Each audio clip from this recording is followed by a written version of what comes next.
नमस्कार। चलिए आज एक सफर पर निकलते हैं। एक ऐसा सफर जो हमें भारत की असली रीढ़ की हड्डी तक ले जाएगा। जी हाँ, हम बात कर रहे हैं यहाँ की विशाल और रहस्यमयी पर्वत श्रृंखलाओं की। ये सिर्फ पत्थर और बर्फ की दीवारें नहीं हैं, बल्कि ये वो ताकतें हैं जो भारत की किस्मत लिखती हैं। तो यहाँ एक बड़ा सवाल उठता है, क्या ये ऊंची नीची चट्टानें सिर्फ जमीन का एक हिस्सा हैं या इससे कहीं ज्यादा हैं? आखिर ये पहाड़ भारत के मौसम, यहाँ की संस्कृति और हमारी जिंदगी को कैसे तय करते हैं? चलिए मिलकर इसका पता लगाते हैं। और इसका जवाब यकीन मानिए एक बहुत ही आसान सी संख्या में छिपा है, और वो संख्या है 3। जी, भारत का जो पूरा का पूरा भूदृश्य है वो मुख्य रूप से बस 3 अलग-अलग तरह की पर्वत प्रणालियों से बना है, और यही तीनों मिलकर भारत को वो पहचान देते हैं जिसे आज हम सब जानते हैं। तो फिर देर किस बात की, अपनी यह भौगोलिक यात्रा शुरू करते हैं।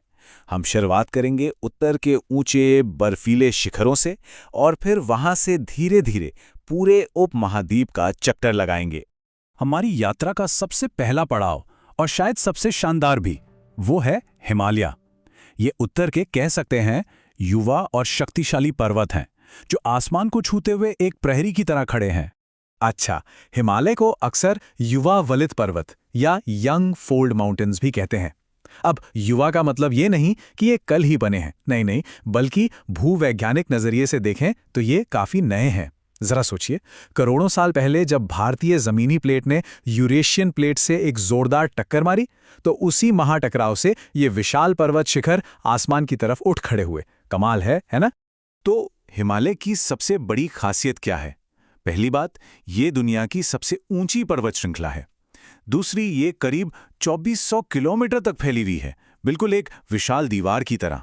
और ये सिर्फ एक प्राकृतिक सीमा ही नहीं है, बल्कि गंगा और यमुना जैसी हमारी जीवनदायिनी नदियों का घर भी तो यही है। एक और दिलचस्प बात, हिमालय कोई एक अकेला पहाड़ नहीं है।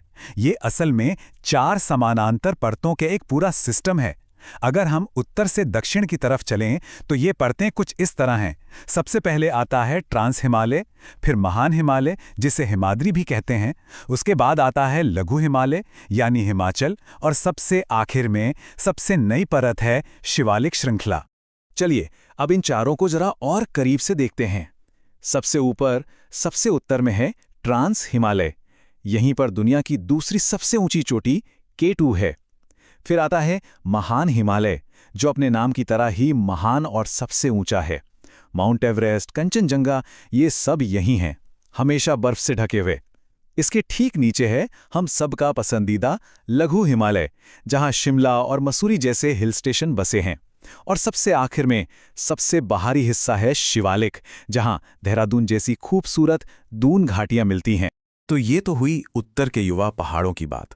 अब अपनी यात्रा का रुख मोड़ते हैं दक्षिण की ओर, जहां कहानी बिल्कुल पलट जाती है।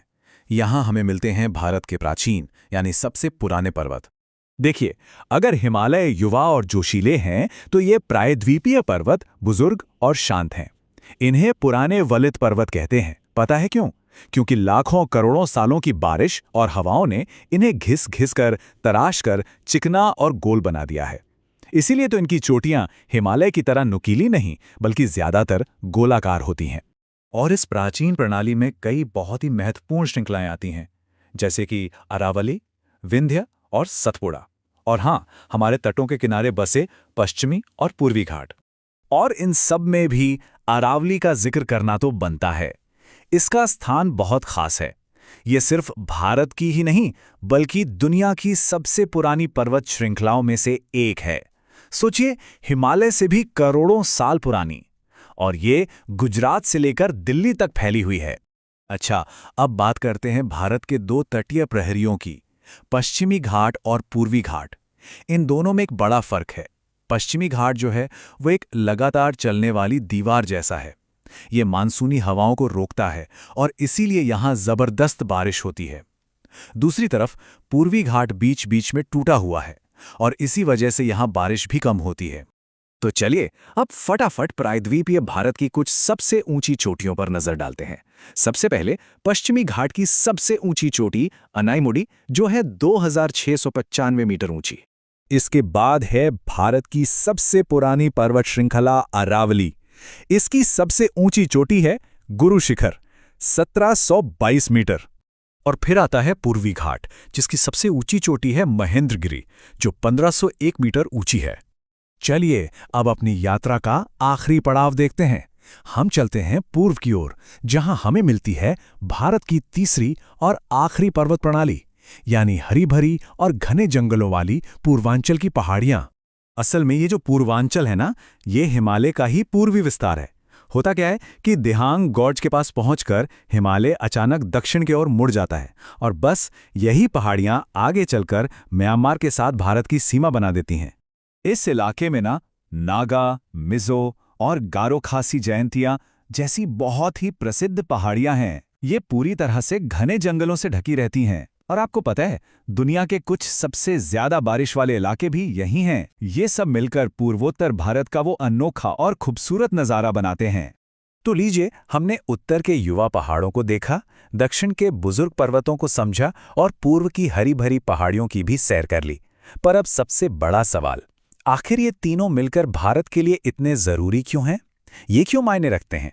देखिए, इनके महत्व को हम 5 बड़ी वजहों से समझ सकते हैं। पहला, ये मानसूनी हवाओं को रोककर बारिश लाते हैं। दूसरा, ये हमारी नदियों को साल भर पानी देते हैं। तीसरा, ये देश के लिए एक प्राकृतिक सुरक्षा कवच का काम करते हैं। चौथा, ये अनगिनत जीव जंतुओं का घर हैं। और पांचवां, ये पर्यटन और खनिजों के लिए भी बहुत जरूरी हैं। सही मायनों में कहें तो ये भारत की जीवन रेखा हैं। और बस इसी एक सवाल के साथ हम आज की बात खत्म करते हैं। जरा सोचिए कि अगर ये पर्वत नहीं होते तो क्या भारत का नक्शा, यहाँ का मौसम और हमारा जीवन, क्या वो वैसा ही होता जैसा आज है? इन भौगोलिक अजूबों का महत्व वाकई में बहुत गहरा है।